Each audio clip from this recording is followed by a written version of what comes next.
이 시간 기도하고 예배 시작하시겠습니다. 기도하고 시작하지 않나? 하나님 아버지, 언제나 늘 모여서 이렇게 찬양하게 해주시면 감사합니다. 찬양 드릴 때 주님만 찬양하고 또 주님만 예배할 수 있는 시간 될 수 있도록 도와주세요. 더욱 매주 더 좋은 말씀으로 예배할 수 있는 저희 제이풀이 될 수 있도록 도와주세요. 예수님의 이름으로 기도드립니다. 저희 첫 번째 찬양, 시간을 뚫고 찬양하시겠습니다.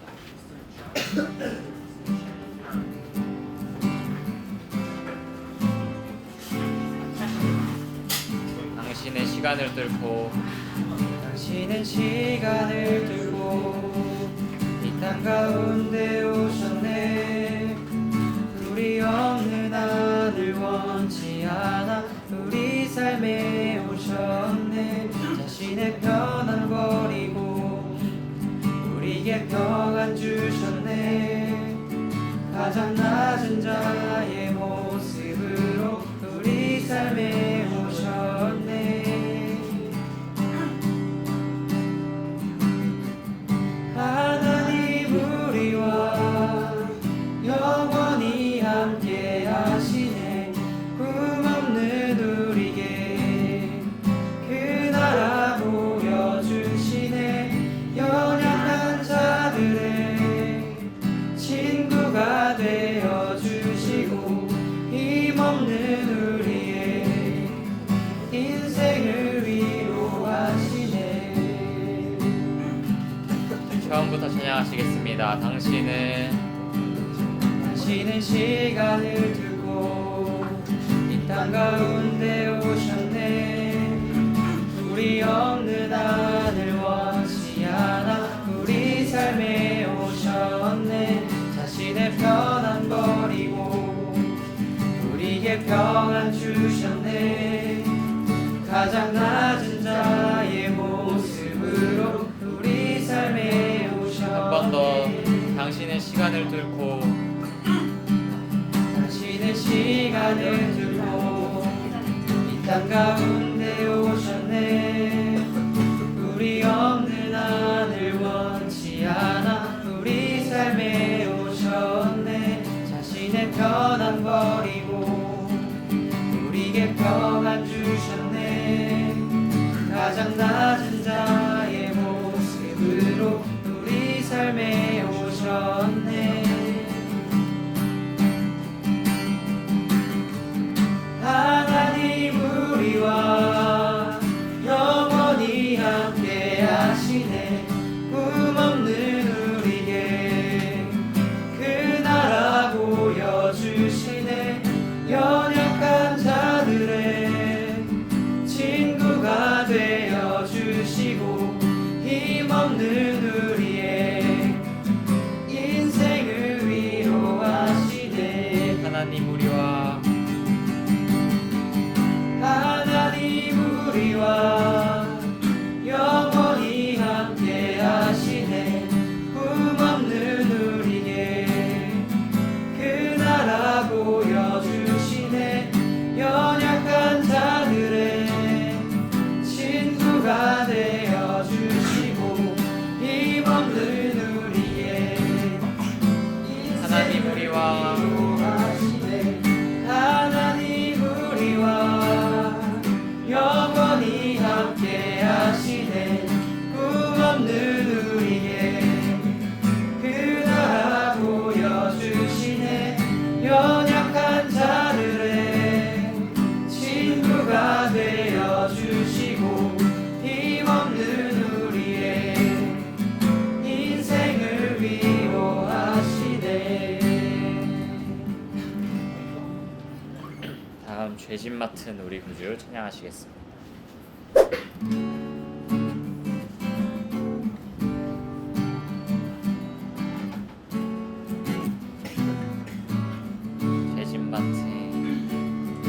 죄짐 맡은 우리 구주 어찌 좋은 친구인지. 걱정 근심 무거운지 우리 주께 맡기세. 시험 걱정 시험 걱정 모든 괴로움 없는 사람 누군가 부질없이 낙심 말고 우리도 드려 아래세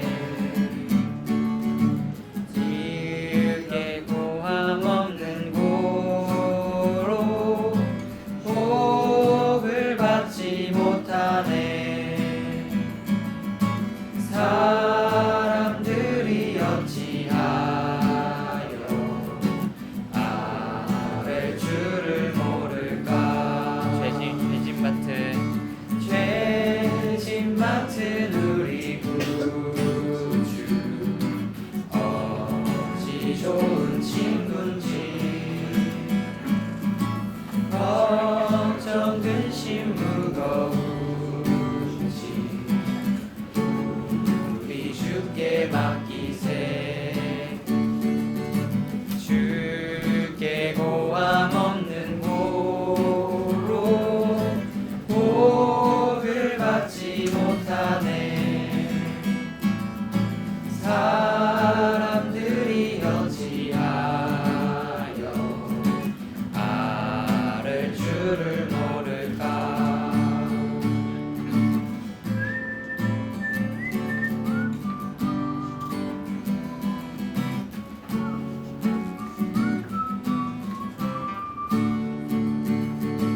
죄짐 맡은 우리 구주 어찌 좋은 친군지 걱정 근심 무거운지 우리 주께 맡기세 주께 고함 없는 주께 고함 없는 고로 복을 받지 못하네 사람들이 어찌하여 아랠 줄을 모를까 주께 고함 없는 주께 고함 없는 고로 복을 받지 못하네 사람들이 어찌하여 아랠 줄을 모를까 하나님 감사합니다. 그래도 무더운 날씨를 보냈다가 오늘 찬바람이 부는 그런 계절을 맞이하는 것을 다시 한번 느끼게 됩니다. 하나님 우리는 뜨거운 여름에는 불평불만을 하다가도 이렇게 시원한 바람이 불기라도 하면 그 기분이 상쾌해지고 다시 기분이 좋아지는 그런 연약한 존재들입니다. 하나님 이처럼 우리를 돌보아 주신 줄 믿습니다. 비록 이 날씨 가운데서 뒤바뀌는 감정과 심정으로 살아가지만 여전히 하나님의 말씀을 붙들고 어떤 날씨와 어떤 상황 속에서도 하나님의 사람처럼 살아가기를 소망하는 여기 귀한 자녀들에게 늘 함께하여 주시고 복을 내려 주시옵소서. 이 시간도 우리와 함께하실 줄 믿사며 살아계신 예수님의 이름으로 기도합니다. 네. 오늘 말씀은요, 여기 보면 뒤에 종이가 있죠? 종이에 보면 그 말씀이 있어요. 저랑 같이 나눠서 교독을 하면 좋을 것 같아요. 14절, 15절, 16절인데 제가 먼저 읽고 여러분 나중에 끝을 같이 읽을게요. 자, 읽어보겠습니다. 율법 없는 이방인이 본성으로 율법의 일을 행할 때에는 이 사람은 율법이 없어도 자기가 자기에게 율법이 되나니 이런 이들은 그 양심이 증거가 되어 그 생각들이 서로 혹은 고발하며 혹은 변명하며 그 마음에 새긴 율법의 행위를 나타내느니라. 네, 같이 읽을게요. 곧 나의 복음에 이른 바와 같이 하나님이 예수 그리스도로 말미암아 사람들의 은밀한 것을 심판하시는 그날이라. 아멘. 아멘. 예. 오늘 말씀은요, 너 판단하는 사람아 라는 주제를 가지고 전하려고 해요. 그때 질문이 뭐였냐면, 그때 비가 엄청 많이 왔죠. 그죠? 그때 비가 오는 수해 현장 가운데에서 해병대 군인 한 명이 물에 휩쓸려서 죽었던 사건이 있어요. 근데 어떤 친구가 그 사건을 보더니 저한테 이런 질문을 하는 거예요. 목사님, 하나님이 선하시다면 왜 이런 일이 벌어지는 걸까요? 라는 질문이었어요. 자, 여러분들도 세상에 이해할 수 없는 어떤 일이 벌어지면 어떤 신, 그러니까 세상을 이렇게 불평등하게 만든 신에 대한 불평을 하게 되죠. 예전에 그 한참 오래된 사건이기도 하지만 세월호 사건이 있었을 때도 목사님이 그런 질문을 받았어요. 하나님이 선하신데 왜 세월호 사건에서 그 아이들이 죽을 때 하나님은 아무것도 하지 않으셨죠? 라는 질문이었어요. 이 질문과 그 질문이 별반 다르지 않아요. 왜 하나님이 선하신데 그런 나쁜 일이 일어나도록 놔두셨을까요? 자, 그런데 우리가 한번 원인을 한번 살펴볼 필요가 있어요. 창세기에서는 이 이야기를 다루고 있어요. 인간이 어떻게 해서 이 불균형한, 불평등하고平등하지 못한 세상을 살게 되었는가. 혹시 여기 있는 친구들 중에 나 태어날 때 난 어느 집안, 키 몇, 몸무게 몇, 환경 어디, 어느 나라 그 지정해서 태어난 사람 있어요? 없죠?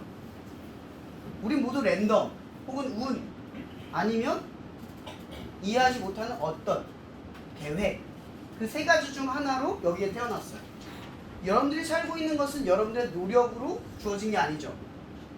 여러분 지금 자라나고 있는 것, 공부하는 것 면밀히 한번 살펴볼게요. 공부하다가 시력을 잃으면 어떻게 될까요? 이렇게 자다가 죽는 사람도 있어요.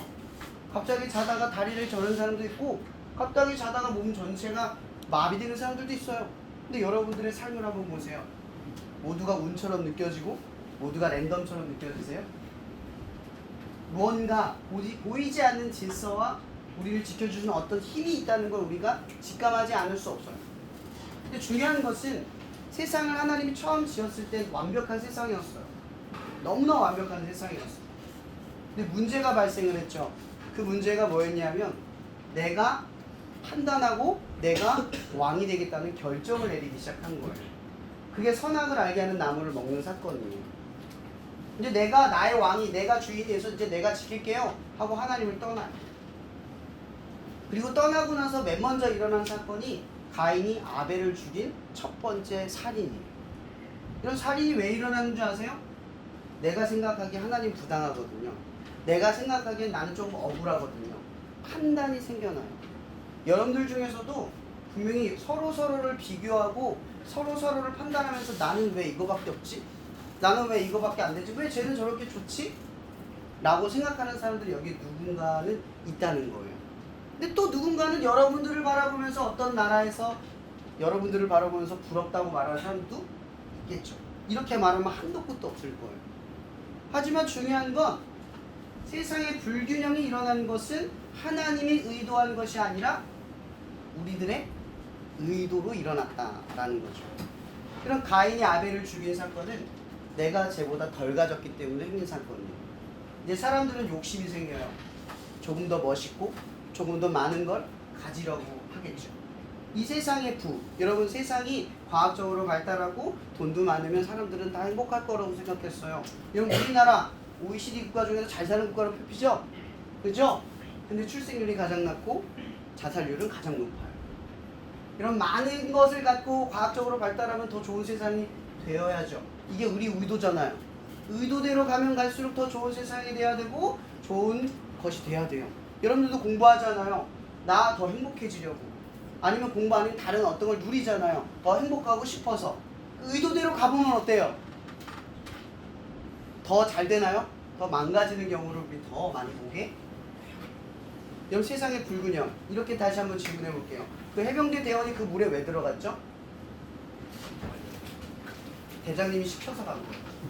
하나님이 시켜서 간 게 아니라 대대장님이 시켜서 간 거죠. 사단장님이 시켜서 들어가는 거예요. 나중에 얘기를 들어보니까 구명조끼도 안 입히고 들어가게 한 이유가 그 이유 때문이라는 얘기를 들었어요. 자, 우리는 이런 문제가 생기면 하나님 잘못이라고 생각을 해요. 근데 면밀하게 따지면 뭐예요? 우리 서로의 잘못이 있는 거예요. 세월호 사건도 우리가 생각해봐요. 배 왜 빠졌죠? 돈 욕심, 수리 안 하고 방치하고 방심하는 것들. 이거 하나님이 의도했나요? 아니요. 하나님 의도한 적이 없어요. 각자가 자기 욕심대로 판단한 거예요. 나는 이게 더 나은 것 같아. 조금 이 정도 속이면 어때? 라는 판단들이 막 생겨나기 시작을 한 거예요. 근데 이런 판단을 막아서는 한 가지 방법이 있어요. 오늘 말씀 하나 나누려고 하는데요. 누가복음 9장에 가면 맹인이 등장을 해요. 맹인과 이제 제자들과 예수님이 길을 걷고 있는데 제자들이 물어요. 예수님, 저 맹인은 왜 저렇게 됐죠? 부모의 죄 때문입니까? 자기 죄 때문에 저렇게 된 겁니까? 라고 물어요. 자, 이거 누구한테 잘못을 돌리는 거죠? 그 사람의 잘못이거나 그 사람의 부모의 잘못이다라고 말을 하는 거예요. 자, 여기서 판단을 해요. 자기는 좀 더 낫다라고 생각하는 거죠. 쟤보다 좀 낫다라고 생각하는 거잖아요. 나는 죄를 안 졌으니까 눈도 있고 다리도 있고 건강하게 걸어가고 있는 거잖아요. 그러니까 죄인 취급을 하는 거예요. 근데 예수님이 뭐라고 말을 해요? 이는 하나님의 일을 나타내고자 하십니다. 예수님은 말에서 끝나지 않아요. 그리고 어떻게 하죠? 맹인에게 다가가요. 그리고 눈을 뜨게 하죠. 여러분, 이 사건은 그냥 눈을 뜨게 하는 사건이 아니라 예수님께서 이 맹인에게 찾아가서 사랑을 전해준 사건이죠. 여러분, 이 맹인은 죄인이었어요. 그 당시 사람들한테. 네가 죄를 졌으니까 그렇게 됐지. 네 부모가 죄를 졌으니까 그렇게 됐지. 눈만 못 뜬 게 삶의 이유가 없는 게 아니라 사람들이 그렇게 생각을 했어요. 그 시대에. 근데 예수님이, 그 슈퍼스타 예수님이 그 맹인에게 가서 눈을 고쳐주는 거예요. 근데 뭐예요? 이유가 뭐래요? 하나님의 일을 나타낸 거죠. 누구한테? 그 보잘것없는 맹인, 누가 손가락질하면 죄인이라고 말했던 그 죄인에게 하나님의 일을 나타낸대요. 이런 맹인도 하나님의 일을 나타낸다면 우리도 하나님의 일을 나타낼 수 있어요. 근데 중요한 건 이거예요. 사람들은 판단을 합니다. 근데 하나님을 믿는 사람들은 어떻게 한다? 사랑을 합니다. 다가가. 균형을 바로잡아요. 세상이 불평등하고 안 좋다고 생각해 봅시다. 누군가는 그 균형을 잡기 위해 희생과 헌신을 한다면 균형이 잡히겠죠. 근데 그런 사람들은 보통 우리는 누구라고 말하냐면 그리스도인 혹은 말씀을 따르는 사람이라고 이야기를 해요. 레위기는 이런 말이 있죠. 하나님을 사랑하라. 그리고 내 이웃을 사랑하라. 내 자신과 같이 사랑하라. 여러분, 이게 율법의 명령이에요. 스가랴서에는 말해요. 나는 인애를 바라고 긍휼을 바란다. 너희들 제사를 바라지 않는다. 뭐예요? 하나님의 백성은 하나님의 말씀을 따라 세상의 불균형을 잡아라. 성경에 수없이 반복하면서 이야기하는 게 있어요. 뭔지 아세요? 나그네를 지키고 보호하라. 고아와 가부를 긍휼히 여기고 보호하라. 이게 성경에 늘 얘기하는 얘기예요. 뭐예요? 하나님은 늘 약자를 어떻게 해요? 보호하고 지키래요. 근데 우리는 어때요? 불균형을 놔둬요. 여러분, 하나님 말씀 따라가는 사람들이 이런 말 하면 안 돼요. 아, 쟤는 안 하는데 왜 저만 해야 돼요? 여러분, 균형을 맞추지 않는 사람들은 이 말이 맞아요. 아무도 안 하는데 왜 해요? 근데 균형을 맞추는 사람이 있죠. 우리는 불균형을 맞추는 판단하는 사람이 아니에요. 제가 잘못하고 제가 옳고 이게 낫고 이게 틀려, 이게 아니에요. 우린 뭐죠? 판단하는 사람이 아니에요. 균형을 맞추는 사람. 밸런스를 중요하게 여겨요. 반 친구 중에 누군가가 소외되고 누군가는 더 높아져요. 그러면 우리는 어떻게 해요? 이쪽으로 가는 게 아니라 밑으로 흘러가서 균형을 맞춰주는 거예요. 돈을 많이 가져요. 그리스도인들이 돈을 많이 버는 이유가 뭘까요? 부자 되려고요? 성공하려고요? 그거 하나의 영광 나타내려고요? 아니요. 내가 가진 것으로 균형을 맞추려고요. 힘없는 사람들에게 그걸 사용하려고. 도움이 필요한 사람들에게 그걸 쓰려고. 그래서 세상 모든 사람들이 다 힘들지 않을 수는 없겠지만 힘들지 않게 살고 싶으니까. 이게 그리스도인들이 살아가는 삶의 목적이에요. 오늘 말씀의 로마서에서 뭐라고 말하냐면 누구나 양심에 따라 그게 증거가 된대요. 여러분, 하나님 안 믿는 사람들도 양심이라는 게 있죠. 그죠? 하나님 안 믿어도 양심이 있어요. 도둑질할 때 심장 쿵쾅거리고 누구 때리고 나서 마음이 미안함을 갖고. 이게 기본적인 뭐예요? 양심이라는 거예요. 근데 성경이 오늘 뭐라고 말하는 줄 아세요? 믿는 사람들은 율법, 그러니까 하나님의 말씀에 따라서 증거가 되지만 믿지 않는 사람들은 뭐예요? 양심의 증거를 따라 그게 심판할 기준이 된대요. 그러니까 우리가 볼 때는 잘 먹고 잘 사는 거 문제 없죠. 죄가 아니에요. 근데 그리스도인들의 시각에서 보면 나만 잘 먹고 잘 사는 건 어떤 문제예요? 죄예요. 왜일까요? 왜 죄일까요? 욕심이기 때문에? 아니요. 하나님의 일을 드러내지 않고 살아가는 건 다 죄라는 거예요. 하나님의 일이 뭐예요? 균형을 맞추는 거예요. 왜 나만 해야 돼요? 아니요. 내가 균형을 맞추는 사람이요. 그 부름에, 그 시야에, 그 시각에 누가 들어오면 내가 나가는 거예요. 여러분들에게 이 말씀이 주는 도전 이것만 기억하면 좋겠어요. 이런 믿음이 없는 사람들은 판단을 합니다. 그리고 자기가 옳다라고 주장을 하고 그 주장 아래서 벗어나지 못하고 행동하지 않아요. 그럼 그리스도인들은 어떤 사람이냐? 하나님 믿는 사람들은 어떤 사람이냐? 판단하지 않아요. 뭘 하죠? 밸런스, 사랑을 베풀며 균형을 맞춰요. 어디가 더 필요로 하는지를 쫓아가고 바라볼 줄 안다는 거죠. 그래서 비전, 여러분 꿈꾸죠? 어떤 일을 하고 싶죠? 의미 있는 일을 하고 싶죠? 사람들이 이 일이면 괜찮다, 나 이 일 하고 싶다 찾고 싶죠? 그 길을 어떻게 찾느냐? 바로 이 밸런스를 맞는 시야를 통해서 찾을 수가 있어요. 여러분의 인생을 의미 있게 살아보고 싶죠? 좀 더 사람들이 의미 있다고 여기는 일을 해보고 싶죠? 그럼 밸런스, 다른 사람들에게 도움을 주고 필요로 하는 것을 바라보고 조금씩 행동해 보세요. 그러면 꿈이 생기고 그 꿈을 통해서 뭘 해야 되는지 가치관과 소신과 기준이 생깁니다. 이런 하나님은 이런 사람들에게 비전을 주세요. 하나님의 일을 드러내려고 하는 사람. 그러면 하나님의 일을 드러내는 사람들은 어떤 사람이냐? 하나님의 나라를 주변에 퍼뜨리는 사람들. 여러분의 방, 여러분의 친구, 여러분의 가정, 아니면 여러분이 속한 곳에 하나님의 나라, 밸런스가 일어난 장소와 사람들로 채워간다는 걸 기억하세요. 여러분 안에 내가 왜 해야 돼? 왜 나만 해야 돼? 라는 판단하는 그 말이, 그 생각이 떠오를 때 기억해 주세요. 나는 밸런스를 맞추는 사람이다. 나는 행동하는 사람이다. 나는 하나님의 일을 드러내는 사람이다. 이 말씀이 여러분들을 주장하고 또 공부하는 여러분의 힘든 노고 속에 왜 공부하는지, 그리고 어떤 의미 있는 일을 하고 싶게 만드는지 깨닫게 하시기를 주님의 이름으로 축복합니다. 기도하고 마칠게요.